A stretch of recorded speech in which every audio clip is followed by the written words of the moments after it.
இந்த ஒரு பொருள் இருந்தா போதும், நல்லா பளிச்சுன்னு கிளீன் பண்ணிறலாம். ஸோ, அந்த மாதிரி ரொம்பவே யூனிக்கான and kitchen and home maintenance cleaning டிப்ஸ தான் இந்த வீடியோல நான் உங்ககிட்ட ஷேர் பண்ணிக்க போறேன். ஸோ, அது எல்லாமே பார்க்குறதுக்கு மறக்காம வீடியோவ ஸ்கிப் பண்ணாம எண்ட் வரைக்கும் பாருங்க. So, welcome back to Santhu's home. Hot box and ஃப்ளாஸ்க்லாம் நம்ம யூஸ் பண்ணுவோம் இல்லையா? அப்படி நம்ம யூஸ் பண்ணிட்டே இருக்கோம் அப்படின்னா, சம்டைம்ஸ் அதில ஹீட் தாங்கக்கூடிய கெப்பாசிட்டி அப்படிங்கிற ஒரு விஷயம் வந்து கம்மியாயிரும். ஸோ, அத வந்து ப்ராப்பரா மெயின்டெயின் பண்றதுக்கு இந்த டிப் வந்து யூஸ் பண்ணி பாருங்க. ஸோ, உங்களுடைய ஹாட் பாக்ஸ் அண்ட் ஃப்ளாஸ்க் 2லயுமே நல்ல கொதிக்கிற சுடு தண்ணிய கொஞ்சமா ஊத்திட்டு, நல்ல ஒரு 2, 3 ஹார்ஸ் வந்து நல்லா வந்து விட்டுருங்க. அந்த ஹீட் வந்து அது உள்ள வந்து தாங்க ஆரம்பிச்சுரும். அதுக்கப்புறம் ஆஸ் யூசுவல் நீங்க வாஷ் பண்ணி நீங்க ரெகுலரா யூஸ் பண்ணிட்டே வந்தீங்க அப்படின்னா, உங்களுக்கு எவ்வளோ நேரம் குறைவா இருந்ததோ, அந்த ஹாட்டா இருக்கிற விஷயங்கள் குறைவா இருந்ததோ, அது எல்லாமே ரொம்ப நேரம் சூடா பொருட்கள அப்படியே வச்சுக்கிறதுக்கு உங்களுக்கு ஹெல்ப்ஃபுல்லா இருக்கும். ஸோ 3 மந்த்ஸ் ஒன்ஸ் இந்த மாரி பண்ணிட்டீங்க அப்படின்னாவே போதும். ரொம்ப நாளைக்கு இதனுடைய லைஃப் டைம இன்க்ரீஸ் பண்ணி ஹீட் கெப்பாசிட்டிய இன்க்ரீஸ் பண்ணலாம். சில நேரங்கள்ல நம்ம வந்துட்டு அவசர அவசரமா செய்யறதுல இந்த கடலை, பருப்பு இதெல்லாமே வந்து நம்ம ஊற வைக்கிறதுக்கு வந்து நம்ம மறந்துருவோம். ஸோ நைட் டைமே நம்ம ஊற வச்சோம் அப்படின்னா தான் நம்மளுக்கு மார்னிங் குக் பண்றதுக்கு கரெக்ட்டா இருக்கும். ஒருவேளை நீங்க அப்படி ஊற வைக்க தவறிட்டீங்க அப்படின்னா, சீக்கிரமா ஊற வைக்கிறதுக்கு ஃப்ளாஸ்க்ல சுடுதண்ணி வந்து சேர்த்துக்கோங்க. சேர்த்துட்டு அதுல இந்த வெள்ளை சுண்டல், கருப்பு சுண்டல், பட்டாணி இந்த மாரி விஷயங்கள் எல்லாம் கொஞ்ச நேரம் ஊற வச்சீங்க அப்படின்னா, அதனுடைய ஹீட் கெப்பாசிட்டி ரொம்பவே ஜாஸ்தியா வந்து இருக்கும். ஏன்னா, ஹாட் பாக்ஸ விடவே இது சைஸ் வந்து ரொம்ப கம்மி.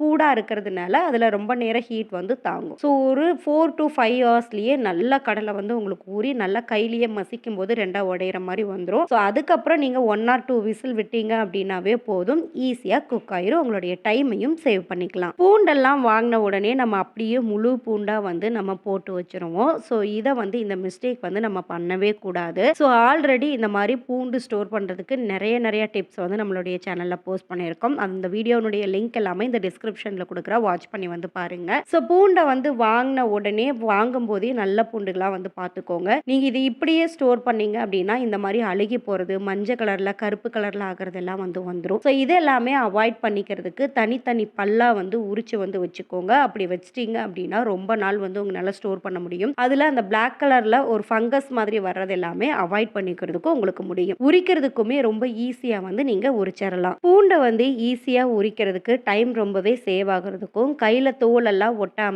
அந்த பிசுபிசுப்பெல்லாம் இருக்காம இருக்கிறதுக்கு, இந்த தனித்தனியா பிரிச்ச பூண்டு பற்கள ஒரு பாத்திரத்துல வந்து சேர்த்துக்கோங்க. சேர்த்துட்டு கொஞ்சமா தண்ணி ஆட் பண்ணிட்டு, ஒரு 5 மினிட்ஸ் ஆர் 10 மினிட்ஸ் அப்படியே வந்து விட்டுருங்க. அதுல ஊறிருச்சு அப்படின்னு சொன்னா, உரிக்கிறது ரொம்பவே ஈஸியா வரும். அது தண்ணீல இருந்ததுனால, பூண்டு உரிக்கும்போது கையில வரக்கூடிய அந்த பசபசப்பு தன்மையும், அந்த ஸ்மெல்லும் அவாய்ட் பண்ணிக்கிறதுக்கு முடியும். செல்லோ டேப்பெல்லாம் யூஸ் பண்ணுனதுக்கு அப்புறம் நம்ம அப்படியே வந்து வச்சுருவோம். நம்ம அப்படி வச்சுட்டோம் அப்படின்னா, நெக்ஸ்ட் டைம் வந்து எடுக்கும்போது, அது எங்க எண்டு வந்து முடிஞ்சிருக்கு அப்படிங்கிறது தெரியாம, நெகத்துல போட்டு நம்ம அடிக்கடி கீறிட்டே இருப்போம். தேடுற மாதிரி வந்து இருக்கும். ஸோ, அத வந்து கரெக்ட்டா மெயின்டெயின் பண்ணிக்கிறதுக்கு இந்த ட்ரிக் வந்து யூஸ் பண்ணி வந்து பாருங்க. ஸோ, ஒரு சின்ன குச்சி வந்து எடுத்துக்கங்க. டூத் ஸ்டிக்கோ இல்லைன்னா ஒரு சீமார் குச்சியோ இல்லைன்னா இந்த மாதிரி ஒரு தீப்பெட்டி குச்சிய வந்து எடுத்துக்கோங்க.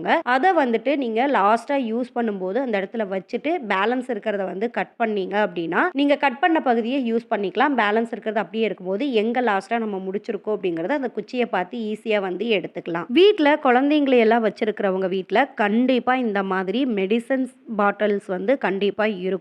இருமல், சளி, பேராசிட்டமல் இந்த மாரிலாம் நம்ம வச்சிருப்போம். ஸோ சம்டைம்ஸ் என்ன ஆகும் அப்படின்னா, நம்ம வாங்கி அத அப்படியே ஸ்டோர் பண்ணியிருப்போம். ஒரு 5 மாசம், 6 மாசம் அந்த மாரி ஆயிரும். அதுல மேல அந்த மெடிசனுடைய இது எல்லாமே கொட்டியிருக்கும் இல்லையா? சிரப் எல்லாமே கொட்டியிருக்கும். இல்லைன்னா தண்ணி பட்டிருப்போம். நம்ம அந்த கேப் வந்து வாஷ் பண்ணிட்டு அப்படியே நம்ம மூடி வச்சிருப்போம். அதுலேருந்து தண்ணி எல்லாம் விட்டுருக்கும். ஸோ, அதனால அது மேல இருக்கிற பேப்பர் வந்து அப்படியே வந்து அழிஞ்சு போயிரும். ஸோ, அதுல இருக்கக்கூடிய எக்ஸ்பைரி டேட் வந்து நம்மளுக்கு மறைஞ்சு போறதுக்கான வாய்ப்புகள் இருக்கு. ஸோ, இத வந்து அவாய்ட் பண்ணி ரொம்ப நாள் வர மாரி யூஸ் பண்றதுக்கு மேல செல்லோ டேப் வந்து அந்த எக்ஸ்பைரி டேட் இருக்கிற எக்ஸாக்ட்டான இடத்துல நீங்க ஒட்டிட்டீங்க அப்படின்னா, மேல நீங்க எவ்வளோதான் தண்ணி பட்டாலோ, இல்ல அந்த சிரப் பட்டாலுமே, அந்த தண்ணியினுடைய இதுக்கு அந்த பேப்பர் அழிஞ்சு போகாம கரெக்ட்டான டேட் வந்து நம்மளுக்கு தெரியிற மாதிரி இருக்கும். ஸோ, இந்த மாதிரி யூஸ் பண்ணிக்கோங்க. உங்களுடைய எக்ஸ்பைரி டேட் மறக்காது. வீட்ல நம்மள மாரி அப்பப்போ லூஸ் மாதிரி மரம் கழண்டுக்கிற விஷயத்துல ஒண்ணு தான் இந்த மிக்ஸி ஜார் முடியுமே. டைட்டா இருக்கிற மாரியே இருக்கும். சம்டைம்ஸ் ஏதாவது எமர்ஜென்சியா ஒர்க் பண்ணும்போது தான் அது லிட் வந்து லூஸ் ஆகி எல்லாமே தெறிக்கிற மாதிரி வந்து போயிரும். ஸோ, இந்த பிரச்சனைய அவாய்ட் பண்ணிக்கிறதுக்கு மிக்ஸி ஜார்னுடைய மூடியில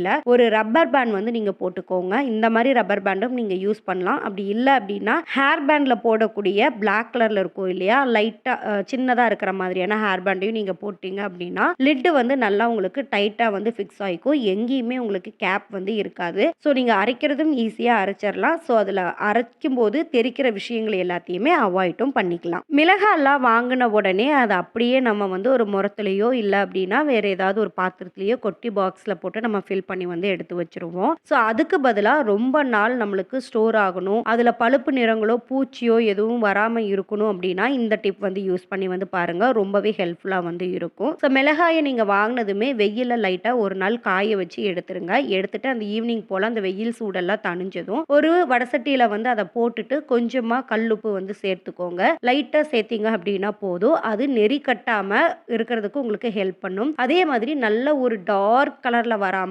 மைல்டான தீயில லைட்டா ட்ரை ரோஸ்ட் பண்ணிட்டு, அதுக்கப்புறமா ஸ்டோர் பண்ணி வச்சீங்க அப்படின்னா, ரொம்ப நாளைக்கு மிளகா அந்த காரத்தன்மையோட பூச்சியெல்லாம் பிடிக்காம ஸ்டோர் பண்ணிக்கிறதுக்கு உங்களுக்கு முடியும். நம்மள டெய்லியுமே ரொம்ப அழகா காட்டக்கூடிய ஒரு விஷயம் அப்படின்னு சொன்னா, அது நம்மளுடைய வீட்ல இருக்கக்கூடிய கண்ணாடி தான். அந்த கண்ணாடி நம்மள அழகா காட்டினாலும், சில நேரங்கள்ல வந்துட்டு புகை, டஸ்ட்டு இதெல்லாம் படிஞ்சு ரொம்பவே அழுக்கா வந்து பார்க்கறதுக்கே ஒரு மாதிரியா வந்து இருக்கும். ஸோ அத வந்து நம்ம என்னதான் கிளாத்ல தொடச்சாலுமே, அந்த திட்டு திட்டா ஒரு மாதிரி ஒயிட் கலர்ல இருக்கிற மாதிரி வந்து இருக்கும். ஸோ இதையெல்லாமே அவாய்ட் பண்ணிக்கிறதுக்கு ஒரு ஐஸ் கியூப் வந்து இருந்தாலே போதும். ரொம்பவே நீட்டா பளிச்சுன்னு வந்து கிளீன் பண்ணிடலாம். இந்த மாதிரி ஐஸ் கியூப்ஸ் வந்து எடுத்துக்கோங்க. ஸோ இதுல ஒரு லேசான மைல்டான துணி, அந்த ஜில்னஸ் அப்படியே கண்ணாடியில படுற மாதிரி இருக்கணும். அந்த மாதிரி ரொம்பவே சாஃப்ட்டான ஒரு கிளாத் வந்து எடுத்துக்கோங்க. அதுல இந்த மாதிரி ஐஸ் கியூப வச்சுட்டு, இத வந்து ரோல் பண்ணிட்டு, இத வந்து அப்படியே டைரக்ட்டா அந்த தண்ணி வந்து மிரர்ல படுற மாரி நல்லா வந்து தொடச்சு எடுத்துக்கோங்க.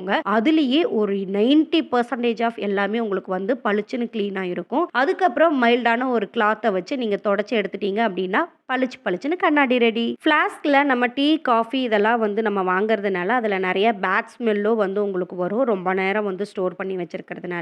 அதே மாரி கிளீன் பண்ணும்போது இந்த மாதிரி கிளீன் பண்ணீங்க அப்படின்னா, நல்லா பளிச்சுன்னு இருக்கும். அந்த பேட் ஸ்மெல் எல்லாத்தையும் அவாய்டும் பண்ணிக்கலாம். ஸோ நீங்க யூசுவலா ஃப்ளாஸ்க்க வந்து கிளீன் பண்ணும்போது, ஒரு ஹாட் வாட்டர் வந்து வச்சுக்கோங்க. சுடுதண்ணி அதுல ஊத்திட்டு, கொஞ்சமா கல்லுப்பு வந்து சேர்த்துட்டு, நல்லா ஒரு குலுக்கு குலுக்கி நல்லா க்ளோஸ் பண்ணி வந்து வச்சுருங்க.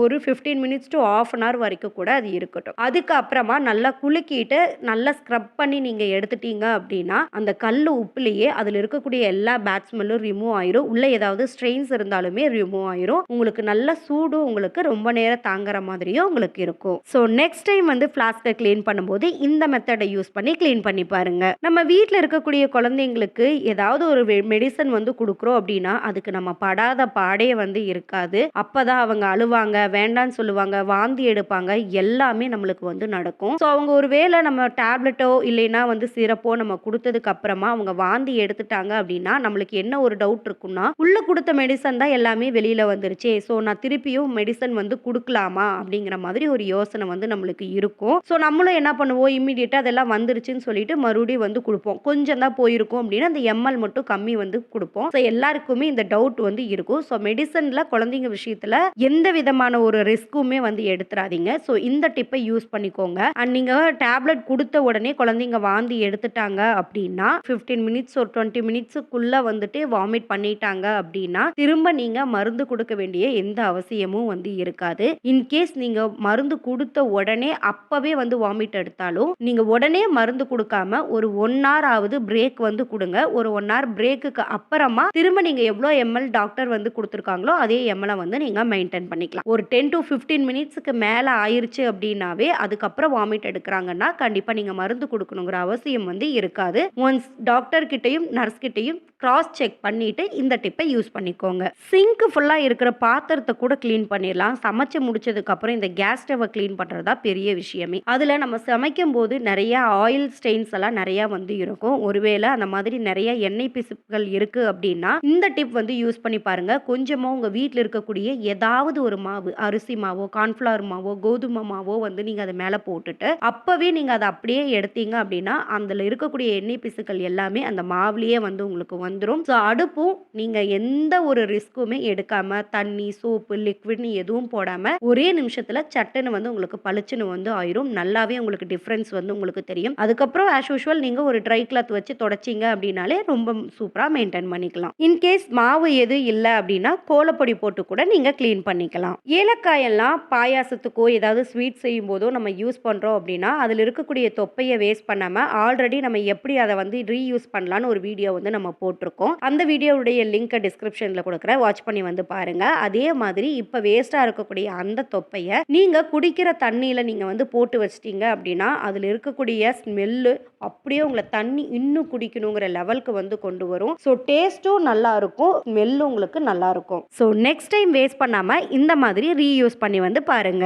என்னதான் டிஃப்ரெண்டா நம்ம வீட்டில் வந்து எமர்ஜென்சி லைட் வந்து யூஸ் பண்ணிட்டே இருந்தாலும் அவசரத்துக்கு கை கொடுக்கறதுங்கிறது இந்த மெழுகுவர்த்தி தான். இதை ரொம்ப நேரம் வந்து உருகி போகாம எரிய வைக்கிறதுக்கு இந்த ட்ரிக் வந்து யூஸ் பண்ணி பாருங்க. மெழுகுவர்த்தியை நீங்க எப்பவுமே யூஸ் பண்ணணும் உங்க ஃப்ரீசர்ல வந்து ஸ்பேஸ் இருந்துச்சு அப்படின்னா இந்த மெழுகுவர்த்தியை ரெகுலரா அங்கேயே வந்து வச்சிருங்க. ஸோ நீங்க வேணுங்கும் போது எடுத்து இந்த மாதிரி வச்சிட்டீங்க அப்படின்னு சொன்னா அதனுடைய உருகிற கெப்பாசிட்டி வந்து ரொம்ப ரொம்ப கம்மியாகி ரொம்ப நேரம் வந்து உங்களுக்கு எரியும். அதே மாதிரி ஒரு பவுல்ல தண்ணி ஊத்திட்டு அதுக்கு மேல இந்த மெழுகுவர்த்தியை வச்சு அதை வந்து பத்த வச்சீங்க அப்படின்னாலும் சீக்கிரமா வந்து உருகி போகாது, ரொம்ப நேரத்துக்கு நின்று எரியும். இந்த மாதிரியான பேக்கெட்ஸ் எல்லாருடைய வீட்லயுமே இருக்கும். விம்பார் வந்து வாங்கியிருப்போம், இல்லைன்னா இந்த மாதிரி ட்ரெஸ் துவைக்கிறதுக்கான லிக்விட் எல்லாமே வாங்கியிருப்போம் இல்லையா, அந்த பேக்கெட்ல இருக்கக்கூடிய இந்த கார்னர் பகுதியை மட்டும் நம்ம கட் பண்ணி எடுத்துக்கலாம். இதை வந்து ஒரு ரீயூஸ் தான் வந்து பண்ண போறோம். ஸோ நம்மளுடைய கிச்சன் அண்ட் ஃப்ளோர் கிளீனருக்கெல்லாம் வந்துட்டு இந்த மாதிரி ஏதாவது ஒரு வாட்டர் பாட்டில்ல வந்துட்டு நம்மளே லிக்விட் வந்து ப்ரிப்பேர் பண்ணி வைப்போம் இல்லையா, சோப் ஆயிலோ வினிகர் இந்த மாதிரிலாம் ஊற்றி வைப்போம். ஸோ அந்த மாதிரி இருக்கிற இடங்கள்ல இதில் ஊற்றும் போது நம்ம மிக்ஸ் பண்ணி வச்சிருக்கிறத ஒரு பவுலில் இருக்கிறது இதில் ஊற்றும் போது கண்டிப்பாக கீழே சிந்தி கவுண்டர் டாப் எல்லாமே வேஸ்ட் ஆயிரும், எல்லாமே தண்ணி வந்து கொட்டுற மாதிரி இருக்கும். இதை அவாய்ட் பண்ணிக்கிறதுக்கு இந்த கட் பண்ண பீஸை ஒரு பொனல் ஷேப்ல வந்து நீங்க வச்சு உங்களுக்கு தேவையான விஷயங்களை இந்த வாட்டர் பாட்டில்ல வந்து ஃபில் பண்ணிக்கலாம். ஸோ நெக்ஸ்ட் டைம் இந்த மாதிரி ரீயூஸ் ஐடியாவை ட்ரை பண்ணி பாருங்க.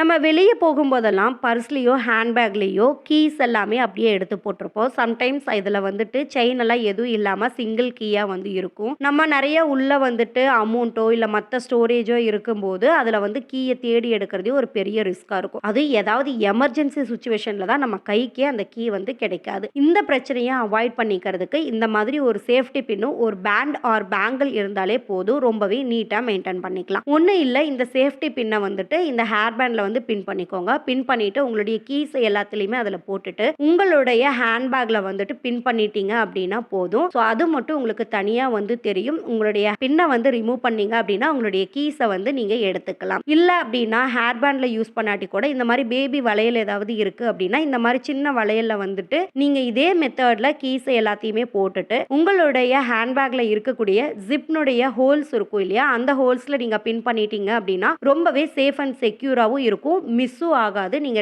ரொம்ப நேரம் டிராவல் பண்றீங்க அப்படின்னா கூட எங்க நம்ம சாவியை வச்சோன்னு தேட வேண்டிய அவசியமும் இருக்காது. இந்த மாதிரி டிப்ஸ் எல்லாம் கண்டிப்பா யூஸ் பண்ணி வந்து பாருங்க. வீடு ரொம்பவே நீட் அண்ட் கிளீனாகவும் இருக்கும், உங்களுடைய டைம் ரொம்பவே சேவும் ஆகும். இந்த மாதிரி நிறைய தகவல்களுக்கு நம்மளுடைய சேனலை மறக்காம சப்ஸ்கிரைப் பண்ணி சப்போர்ட் பண்ணிக்கோங்க. நான் நியர்பை லொகேஷன்ல வாங்கின ஒரு குர்த்தி ஹால் ரொம்பவே சீப் அண்ட் பெஸ்டா வாங்கின எல்லா ரிவ்யூவும் அண்ட் அதனுடைய பிரைஸையும் ஒரு லாங் வீடியோவா போஸ்ட் பண்ணியிருக்கேன். அந்த வீடியோவுடைய லிங்கையும் டிஸ்கிரிப்ஷன்ல கொடுக்குறேன், உங்களுக்கு தேவைப்பட்டா செக் பண்ணி பார்த்துக்கோங்க.